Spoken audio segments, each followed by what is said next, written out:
All right, stand by. I'm actually nervous now. Action. So the shoe has a half-sock neoprene tongue construction. It's like the Vapor Pro. And it also has a padded ring around the tongue, which stops the laces from digging into your foot. For me, this shoe fits in between something like a Vapor Pro, which is really low and fast and speedy feeling, gets you really connected to the court. This one's a little bit more elevated. And it's between that and something like a React Vapor NXT, which is a bit stiffer, more stable, more of a durable offering.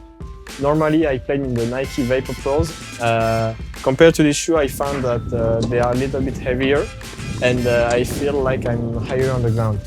So in the Nike lineup, these shoes doesn't feel as cushioned as the Vapor Cage 4, but more cushioned than the Vapor Pros. The first time I saw them, I was a little bit worried about the black color because maybe it will make my feet very warm. And also this thin part of the outsole, I was worried about it will be broken.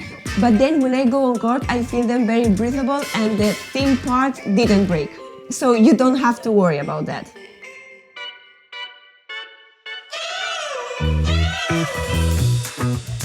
When I opened the box for the first time, I was like, okay.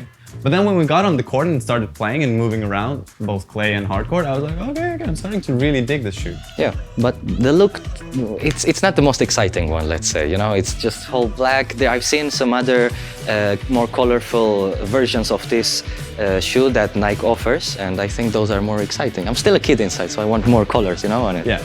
Yeah. But outside the looks, yeah, very good shoe. Yeah. I think the design is funky because it has this air hole in the middle, but it's actually, I like the overall design a lot because it's very simple and it fits to all of your outfits.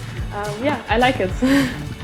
I love the Zoom airbag under the forefoot. It just has the right amount of cushioning for me, and in combination with the fly plate, it's really responsive. The soft mesh material was very comfortable, so there was no requirement of the break-in. I felt comfortable right away. I was missing that plush, comfortable ride of the GP Turbos a little bit. That shoe is so soft and comfortable out on the court. This one, I feel lower to the ground, more connected. That Zoom unit in the forefoot definitely has me feeling that court connection that I was missing a little bit in the GP Turbo. And I felt faster coming out of a lateral cut in the shoe. There's a soft rubber piece that runs underneath the arches, right under that cutout you see in the middle of the shoe. And it really grips well and gives me a nice spring into my next shot, especially when I'm coming from that aggressive lateral cut. Overall, I really like the shoe. It's very comfortable, very soft for my feet and light, so I can move very fast and change directions very well on the court. I think the shoe is not for my foot because it's too wide in the back and too narrow in the middle. When it comes to the comfort of the shoe, it's a massive plus for me. Because usually I'm pretty picky in terms of comfortability in the shoe. Well, not me, my feet. It usually takes me up to a week or two to get, you know, that breaking period in. But with these, I put them on and I was like, okay, about 15 minutes into the game and I was like, all right, good. Yeah, and I have to add that they're very light. I mean, it's like my feet were wrapped in feather, you know, or something. But you can move around and feel stable, as we mentioned, but it still feels very light.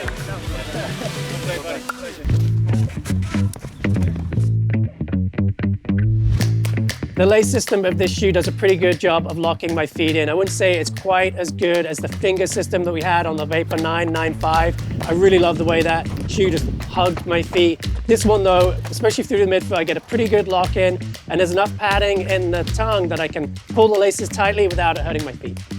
The shoe really fits onto my foot because it feels a little bit like a sock. But even though it's not very tight, but due to the mesh, it just gives a very comfortable feeling and just very fitting around the foot. I have a more narrow foot and the shoe has a more roomy toe box, and I feel like I was slipping around on the lateral movement, so here I was missing some stability. So I have a medium to wide foot, so I have plenty of space still in the forefoot area of the shoe, no problem. We are a team of narrow footers. Yeah, and I'd say this shoe is kind of made for a wider foot. Yeah. But still, like the cushioning inside, first of all, it's really soft, okay? And the cushioning inside, it kind of makes it work absolutely fine for a foot like ours, you know? If you tied it up a little tighter. With all my power, you know, super power. Yeah, you just ask Karik at time of shoe, man, and then it totally works. When it comes to support, I have really narrow feet, so I was moving around inside the toe box a little bit in this shoe. I'd say it's a medium width, which is a great fit for most people, but just a little roomy for me. So for this shoe, I liked a lot the stability when I was moving from side to side. Also going to the net, I found that I was very in the ground and I could be very stable. I have a very, very narrow fit, but with this shoe, there's no problem because I can use the laces to tighten up and then it's perfect.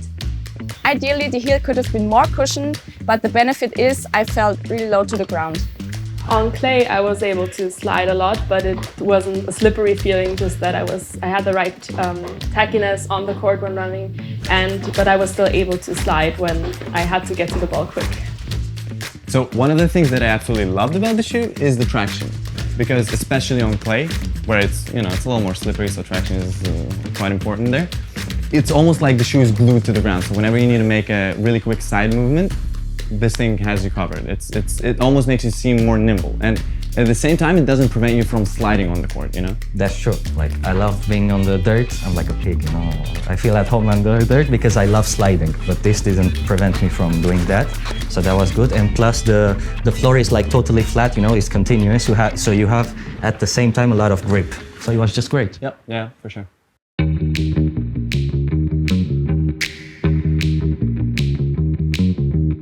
So about this shoe, I liked a lot the bouncing effect, especially when I was serving. I felt like I could go way more higher than usual. So as a hardcore slider myself, I wouldn't recommend this shoe to hardcore sliders because the mesh breaks really early, already after the first practice. On the negative, durability is one of those things that kind of makes me doubt, right? Because do keep in mind that I'm the kind of guy who absolutely destroys the shoe. After about 2 months, I get a hole on the side of the shoe. And in this case, that's where this very soft, nice, breathable mesh is. And maybe on hard courts, they're not gonna last as long.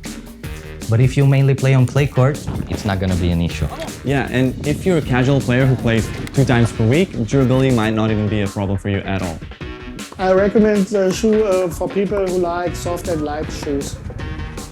So overall, I like the shoe. I think it's very comfortable, but I would like some more durability when I pick the shoes myself. I'd recommend this shoe to someone whose play style is a bit more of an all-courter, who really cares about the shoe being nimble and very light, and can compromise a little bit on the durability of the shoe. I would recommend the shoe to players who also have a bit of a wider forefoot, and to everyone who wants to be quick on clay and also like sliding and just wants stability but in a light shoe. I will definitely recommend those shoes to people who like light and comfortable shoes. You didn't even have to say anything. You just had to shut up. Okay, no. Too long. Breaking time. Push it to the limit, I can't go no more.